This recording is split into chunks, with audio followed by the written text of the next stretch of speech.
राजस्थान के 21 जिलों में 636 जिला परिषद सदस्यों और 4,371 पंचायत समिति सदस्यों के चुनाव में अब 1,778 उम्मीदवार जिला परिषद सदस्य पद के लिए हैं और 12,663 उम्मीदवार पंचायत समिति सदस्य पद के लिए मैदान में हैं।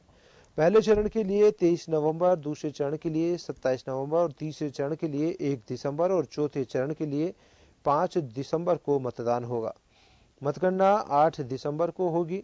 इसी तरह प्रधान या प्रमुख का चुनाव 10 दिसंबर और उप प्रधान या उप प्रमुख के लिए 11 दिसंबर को चुनाव होगा।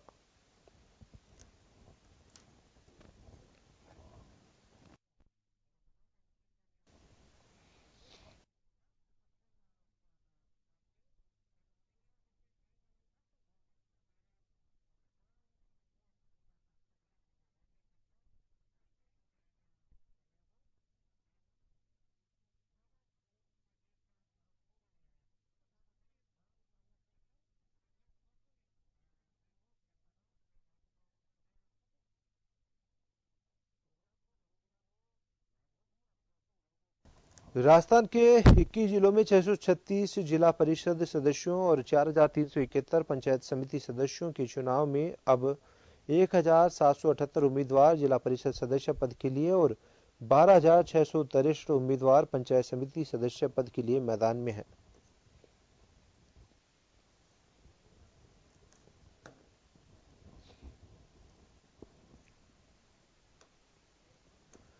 और ज्यादा जानकारी लेंगे हमारे संवाददाता योगेंद्र पंचोली से खबर को लेकर। योगेंद्र, हम आपसे ये जानना चाहेंगे कि जिला परिषद सदस्य और पंचायत समिति सदस्य के चुनाव को लेकर विभिन्न चरणों में मतदान होने जा रहा है। प्रशासन ने भी सभी तैयारियां एक तरीके से तैयारियों को अंतिम रूप देने में प्रशासन जुटा हुआ है। फिलहाल क्या कुछ जानकारी है? देखिए पवन, जो पंचायत समिति और जिला परिषद सदस्य के लिए चुनाव होने हैं, 4 चरणों में चुनाव होने हैं।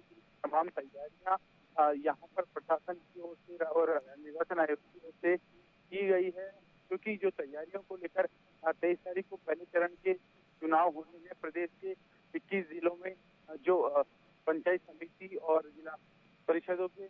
वहीं दूसरी ओर तैयारियों की अगर देखें तो 11 जिलों की जो नगरीय निकाय हैं उनमें भी चुनाव होने हैं। तमाम तैयारियां हैं, लेकिन सबसे बड़ी बात यह है कि इसमें जहां पहले पंचायतों पे चुनाव हुए थे, उसके बाद 6 नगर निगमों के चुनाव हुए और अब यहाँ पर प्रदेश के 21 जिलों में जिला परिषद और पंचायत समिति सदस्यों के लिए चुनाव होने हैं। दोनों ही पार्टियों ने अपने के दावे किए हैं। हालांकि जो पंचायत चुनाव होते हैं, पंचायत चुनाव में पार्टी का कोई रोल नहीं होता, इसमें कोई चिन्ह नहीं होता पार्टी का। लेकिन इस बार जिस तरह से आपने देखा कि जो नगर निगमों में चुनाव हुए तो में बीजेपी अपना बोर्ड मेयर बनाने में कामयाब हुई, तो वहीं 2-4 में कांग्रेस की जीत हुई। लेकिन तमाम जो तैयारियों के बाद अब ये देखना होगा कि जिला प्रमुख किसका बनता है और यहाँ पर प्रधान किसके बनते हैं। हालांकि दावे दोनों ही पार्टियां करती है।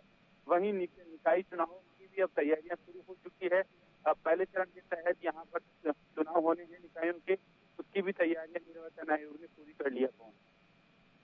पंचोली, हम आपसे ये भी जानना चाहेंगे कि कोरोना काल है, पहले भी कोरोना को ध्यान में रखकर गाइडलाइन बनाई गई थी। क्या ये जो चुनाव होने जा रहे हैं इनमें कोरोना को लेकर किसी तरीके की कोई गाइडलाइन बनाई गई है? क्योंकि जो निर्वाचन विभाग है उसके लिए कोरोना एक बड़ी समस्या सामने, बड़ी जो चीज है वो निकलकर सामने आ रही, क्योंकि कोरोना में ये मतदान होने जा रहे हैं।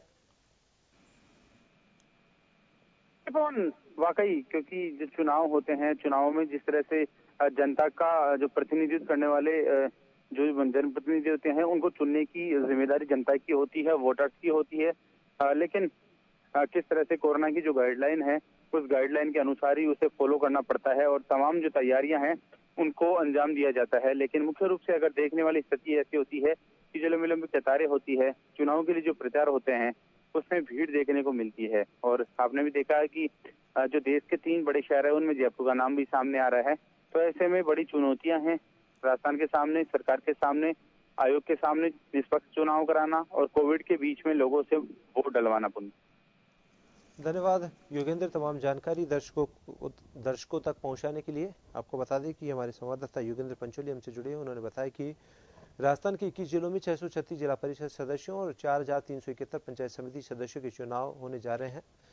वहीं 4 चरणों में मतदान होंगे। वहीं उसके बाद में प्रधान और प्रमुख का चुनाव भी होने जा रहा है। उसके बाद में उप प्रधान और उप प्रमुख के चुनाव भी 11 दिसंबर को होने जा रहे हैं।